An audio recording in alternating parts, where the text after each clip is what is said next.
Bueno, continuamos. Disculpen que hago las pausas estas, pero justamente para simplificar después la subida a YouTube, porque si no se me hace mucho más largo el proceso.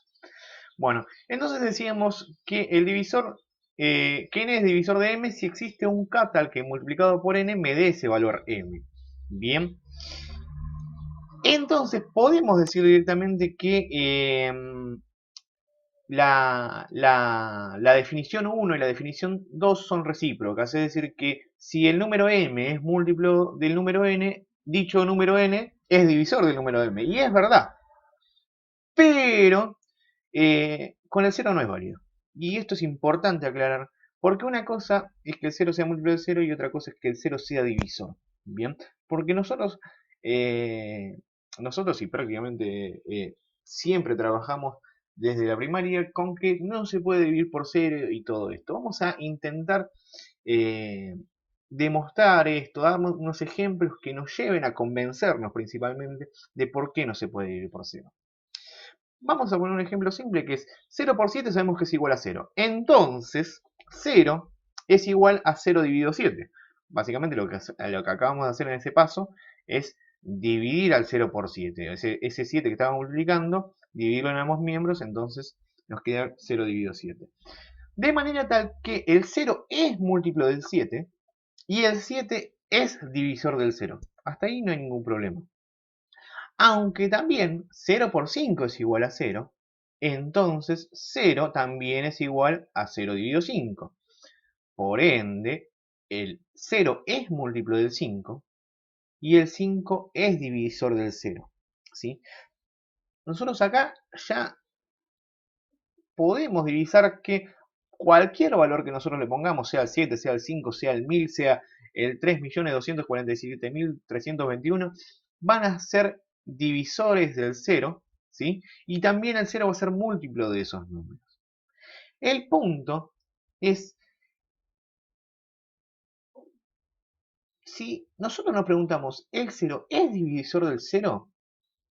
Podríamos llegar a entender que sí, porque eh, si 0 por 5 es igual a 0, existe un número entero por el cual yo pueda multiplicar a 0 para que me dé 0. Bien. Entonces, esa afirmación sobre si el 0 es múltiplo del 0, efectivamente el 0 es múltiplo del 0 porque existe un valor. Bien. Pero ya que 0, ya sabemos que 0, primero y principal, no es divisor de ningún otro número, por la propiedad justamente que posee el ser el elemento nulo de la multiplicación, como nosotros vimos al principio. ¿Sí? ¿Qué quiere decir con esto? 0 por cualquier número me da 0, entonces no hay ningún número por el cual yo pueda multiplicar 0 para que me dé 7. ¿Sí? Y no solamente en los números enteros, también en los racionales, en los irracionales, etc. Ahora agregamos, ¿cuánto es 0, 0 dividido 0? Porque según lo que nosotros vimos acá, esperen que se me va el mouse y quiero marcar. Si yo el 0 lo paso dividiendo acá, puedo decir que 7 es igual a 0 dividido 0. Y si el 0 lo paso dividiendo acá, puedo decir que 5 es igual a 0 dividido 0.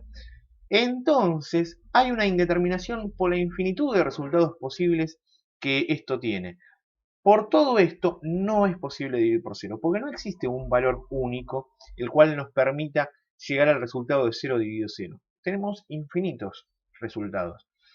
Entonces, como todo el resto de las divisiones eh, llegan a un valor directamente único, ¿sí? Y el 0 dividido 0 no solamente que no llega a un valor único, sino que llega a una infinitud de resultados, vamos directamente a restringir la división por 0 y vamos a decir que a partir de ahora, por todo esto, no es conveniente y no vamos a hacer ninguna división por 0. No existe directamente la solución a esa división en ninguno de los casos.